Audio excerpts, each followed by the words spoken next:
So, with all of the rules of discernment, Ignatius is getting at the key point of know thyself. If you know yourself, the patterns of temptations, the patterns of weaknesses, you know how the enemy acts, then this spiritual desolation, this spiritual consolation, this won't be a turmoil of your spiritual life, but this will be an area of growth. The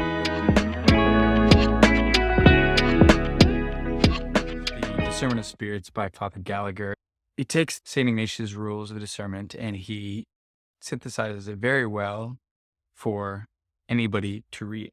He draws directly from St. Ignatius' rules, so he doesn't lose any of the content or any of the meaning, but he breaks it down and builds on it to show the layperson or anybody who reads it what exactly the rules of discernment are. So if you're not familiar with the rules of discernment, this all came out of Ignatius's personal experience. That's something Father Gallagher talks about a lot, that this is not just theoretical. This is all theory based off pure experience of Ignatius himself.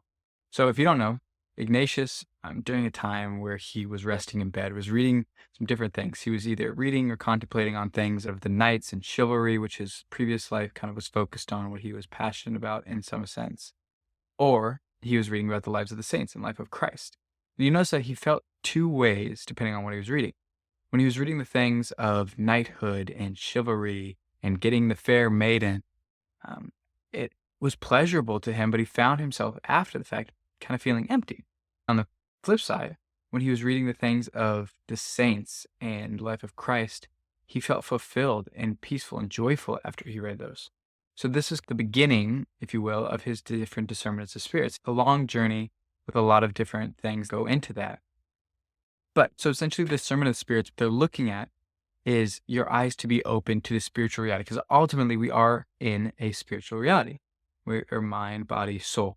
So that spiritual reality is something that's so intensely important for the growth of spiritual life. I firmly believe that the discernment of spirits should be taught in RCIA. It should be taught in confirmation classes. Every Christian should know the discernments of spirits to some degree. I went on a Ignatius retreat last year, and I got some of the stuff of the rules of the discernment, but going through all 14 rules has already been so helpful, and I think it'll be a big catalyst to continue my spiritual life, because these are realities that it seems every human person is going through in their spiritual life. So he starts with just what is discernment of spirits, and discernment of spirits is that moment when your eyes begin to be opened.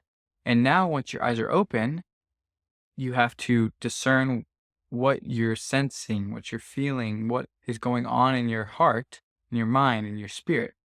He says there's 3 stages: to be aware of what's stirring, to understand what it is, and then once you've become aware, what you understand, now you have to take action.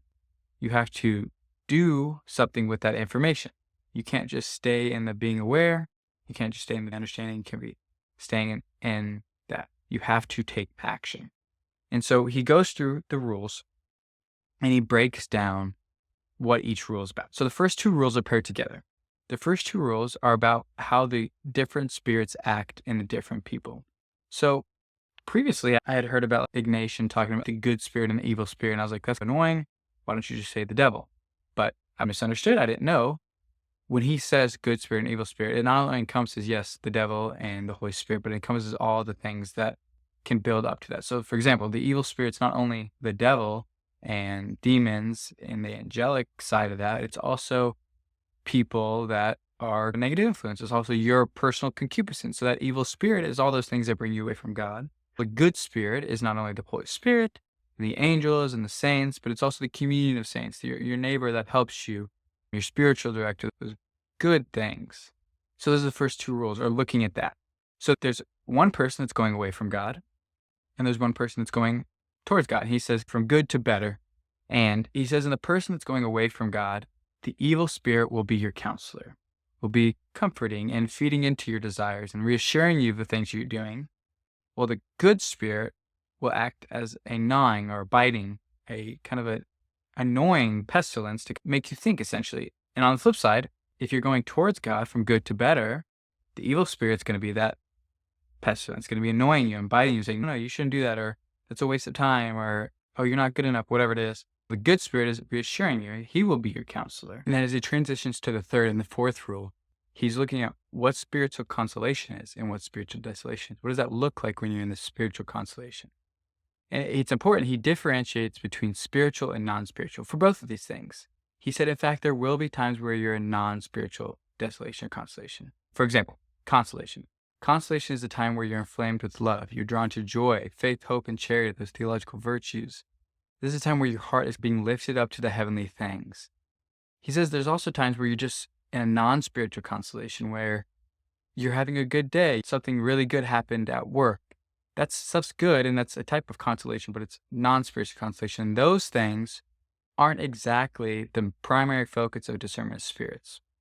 Though he does preface that those non-spiritual consolation desolations can be springboards for either spiritual consolation or spiritual desolation. And the key emphasis is that when we're looking at discernments of spirits, whether it's spiritual or non-spiritual, is it has to do with your faith life and your devotion to the Lord. So then, on the flip side, at spiritual desolation, what he sees there's a saddening, there's a darkening, there's an utterless hopelessness. You may feel saddened or that you're not really doing anything in the spiritual life. And of course, there's that hallmark of feeling separated from your Creator. And then rules 5 through 9, he talks about spiritual desolation specifically. The first 4, he talks about what to do in spiritual desolation. And the last one, he talks about why is spiritual desolation even a thing. The first, rule 5, spiritual desolation is a time to make no changes. So essentially, he says, during a time of spiritual desolation, don't make a change that you previously had decided upon during a time of spiritual consolation. And of course, he's talking about things here, once again, spiritual in nature. So for example, if I decided I'm going to pray 30 minutes every single morning, and I'm doing that faithfully for a week, but then I reach a season of dryness in my prayer life, he says that is not a time to decide, oh no, I feel a little dry. Maybe I should drop down to 20 minutes. No, he says, remain faithful to those commitments you made during times of spiritual consolation. On the flip side, he does also say, so rule 5 is make no changes. Rule 6 is make lots of changes to yourself. So essentially, 5, don't make any changes about commitments that you made during spiritual consolation. But when you're spiritual desolation, you need to make changes for the better within yourself. So the things he recommends, those changes he does recommend, is prayer, meditation, much examination of conscience, and suitable penance. So he says these 4 spiritual practices will hopefully build your heart towards God and strengthen your heart to get through that spiritual desolation. Then he moves on to rule 7. And rule 7 is a realization that it's a time for resistance because spiritual desolation, by its nature, he says, is a trial. If you think about Job, that's spiritual desolation, the temporary removal of God's supernatural, abundant grace. It's a trial. In that time, you need to be resistant. So he wants you to persist.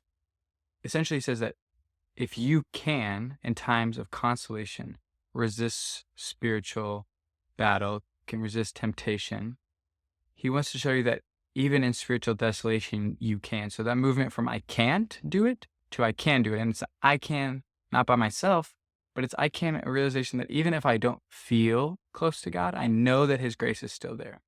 So when you're in a position where you feel dry in prayer, and you feel like I can't pray 30 minutes, it's just too much for me. It is, but he wants you to move from I can't do it to I can, because I can't do it because I know God's grace is still there. And with that, rule 8, it's a time for patience. So because it's a trial, he wants you to change your thinking and to remember that I need to think that consolation soon will return. A realization that this isn't the end, that if I persist and sit in this trial, goodness will come out from it. And to remember what he has done for you in the past. Previous times, you've been delivered out of desolation. So this time, you're going to be delivered out of desolation. So rule 5 through 8 are those first 4 rules talking specifically about spiritual desolation before he talks about why it does even happen. Rule 5, it's a time for fidelity. Rule 6, it's a time for initiative. Rule 7, it's a time for resistance. And rule 8, it's a time for patience. So in desolation, we need to stay steadfast, to not make changes when it comes to what we decide to do, to ourselves, to pray, to meditate, to examine, to make sure our heart's in the right place, to resist the temptations to say, oh no, this is it, that everything is horrible, and to be patient, know that consolation will once return. So why does he allow spiritual desolation? And Ignatius points out 3 primary causes that spiritual desolation is present. The first cause, he says, is that there's something on our part, that essentially we have lacked in our prayer life in an area, not generally, but just in a specific area. And because we've lacked in that area, he's allowed us to feel this desolation so that we can realize that, oh no, we need to pick back up. So essentially, I committed to 30 minutes a day, and over the weekend, I decided just to pray for 15 minutes. And after the weekend or during the weekend, I start feeling not as joyful as I was in my prayer time, not as fruitful as I was. And then I can realize, oh, what is this darkness about? Oh, wait a second. I decided to change. So now I'm going to pick it back up. The second reason is, once again, the reminder that it's a trial. And through that trial, we can learn different ways that the enemy has been working on our hearts. We can learn different things that we're weak in. We can learn of his goodness, and that even in that darkness, he will deliver us. And the third reason, the third cause, as he calls it, for spiritual desolation is so that we can grow in a humble heart. Because ultimately, poverty and humility, Ignatius thought, were the key hallmarks of a good spiritual life and growth in the spiritual life. So to realize that we ultimately need to be humble, that we can't do it on our own, but with God's grace, we can do it. Okay, now with Rule 10, he looks at spiritual consolation. What is spiritual consolation for? In itself, it's just a gift, and he acknowledges that. In itself, it's just a gift just to be one closer with the Lord, to be in that communion and feel his presence to a greater depth.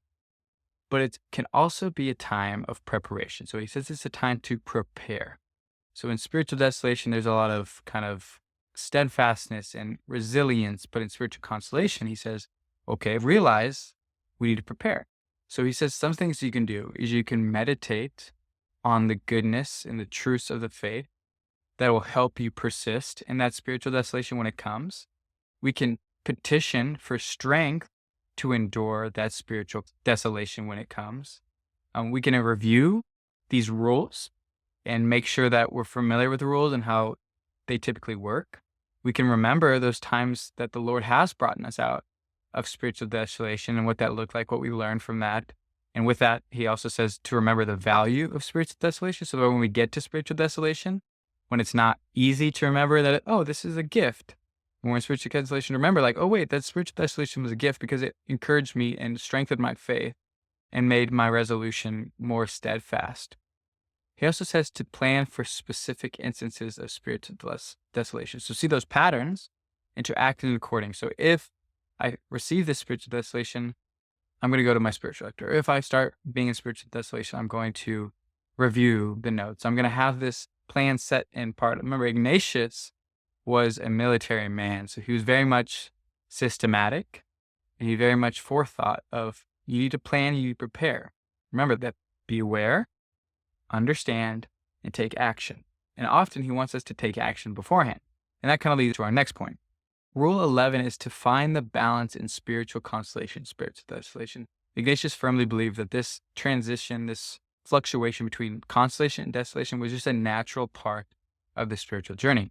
So because this is a natural part of the spiritual journey, he says you need to find the balance. And so what he recommends is to essentially do the opposite of the fruit of that season. So essentially, if you're in spiritual consolation, instead of just riding that high and just lifting, of course, enjoy that and seep that in. He also says, though, live really humbly. To remember that you can easily fall, how weak you are and how little you are able to do. Because he gives examples of people who are in these states of spiritual consolation, but they're not remembering that spiritual desolation will come. So they're not preparing for that spiritual desolation. So when the spiritual desolation comes, they're on this high, and then all of a sudden they're down here, and that's extreme. But he essentially says, if you're on the spiritual consolation, lower yourself as if you're in spiritual desolation, in the humility and the great reliance on the Lord. On the flip side, if you're on spiritual desolation, remember how much you were able to do. Remember how good the grace is in you and how active that grace is in you. So you can strive and you are able to do all things through Christ who strengthens you, like St. Paul. That grace, his grace is sufficient for me. So to ride the wave, he essentially says, find that middle ground.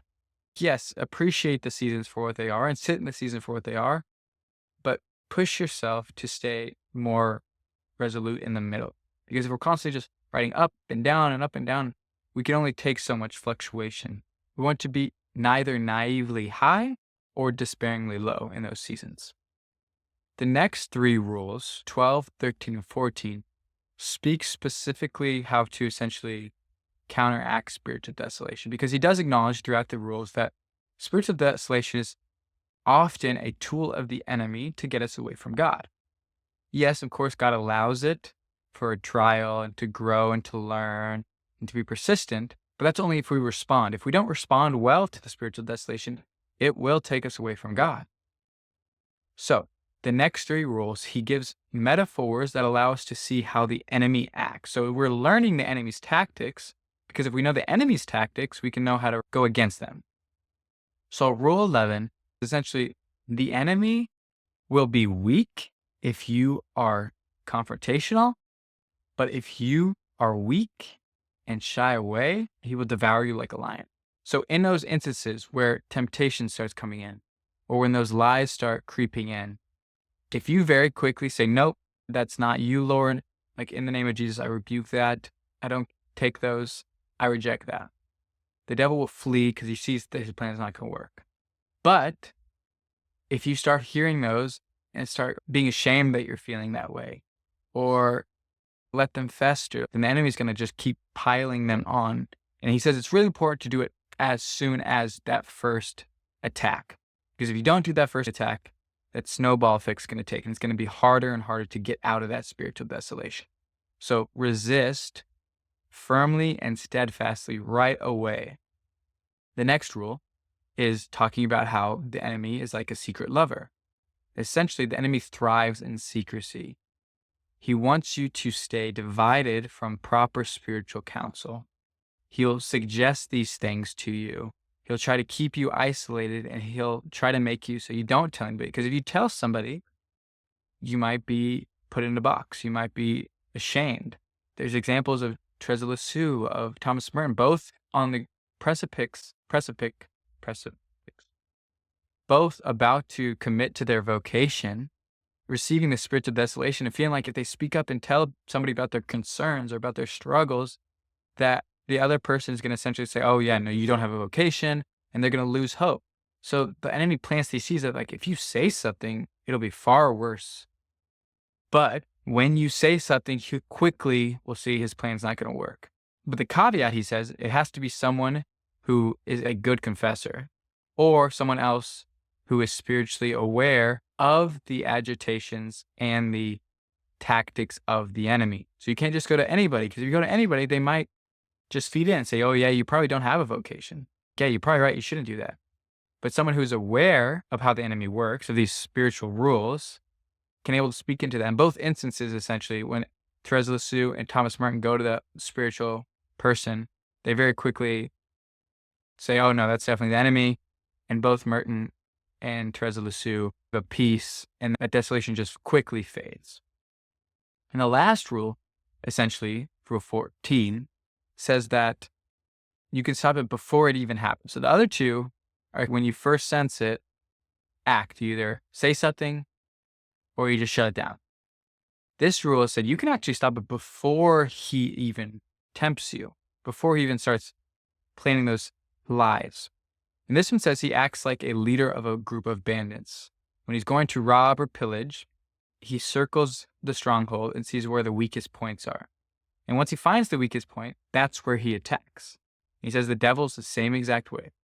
He very astutely studies your spiritual life, your theological virtues, your cardinal virtues, your moral virtues. He finds which one is your weakest and which one you need the most saving grace for. And that's the one he attacks. So essentially, you're like, devil, please don't attack me here. He's going to attack you there.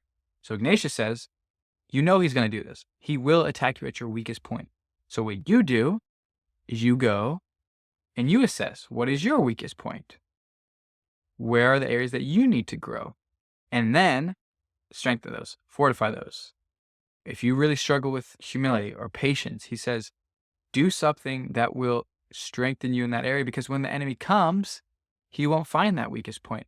This will also keep you young in your spiritual life, because you always will be looking for that weakest point. Because as you strengthen one point, Another point now will be the weakest point. There's always going to be the weakest point, but the idea is that if you're constantly striving to find the weakest point and fortify it, he won't find a place that's neglected. He won't find an area that you are not working on. I want to pause here and I want to provide a few questions that he says might be helpful in finding your weakest point. Is there some situation that frequently discourages me, that frequently strips me of spiritual energy? Are there circumstances in which I often become afraid, become worn out, in which I feel spiritually helpless? Is there one recurring way in which I find myself spiritually weakened? Does one thing seem to diminish most of my energy to love and serve others? Is there something that habitually disheartens me in prayer, that often causes me to doubt God's love for me? Is there a repeating pattern of these experiences? So with all of the rules of discernment, Ignatius is getting at the key point of know thyself. If you know yourself, the patterns of temptations, the patterns of weaknesses, you know how the enemy acts, then this spiritual desolation, this spiritual consolation, this won't be a turmoil of your spiritual life, but this will be an area of growth. When desolation comes, it'll be a trial for you to grow in. It will no longer be just a time of dryness and no fruitfulness and a waste of time in your spiritual life. No, the spiritual desolation will be a gift in your spiritual life.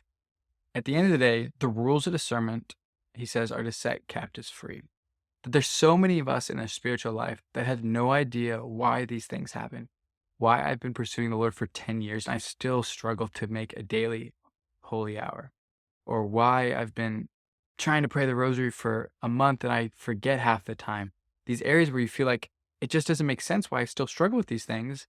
When you become spiritually aware and learn to understand what those movements are, who those movements are from, then that change will quickly happen if you take action. So I highly suggest you check out the Discernment of Spirits. You can either read Ignatius' rules yourself, which I think is fruitful, but I think also getting Father Gallagher's book, he breaks it down so well. He provides lots of examples throughout. I've already seen the fruit of this book tenfold. It has allowed me to see in my day-to-day life the things personally, in my relationships, of where the enemy's trying to get at me, or just areas where I can grow. Those small, simple ways that I can take initiative and take advantage of life. Because ultimately, the discernment of spirits happens in life and everyday living. Day-to-day having that spiritual awareness will help us grow closer to God. Once we learn, we become more alive in who we are because we're more aware of what's happening around us. So check it out, Discern those spirits, and hopefully you'll learn that this Ignatius way of being aware, understanding, and taking action can be extremely fruitful in all seasons at all times.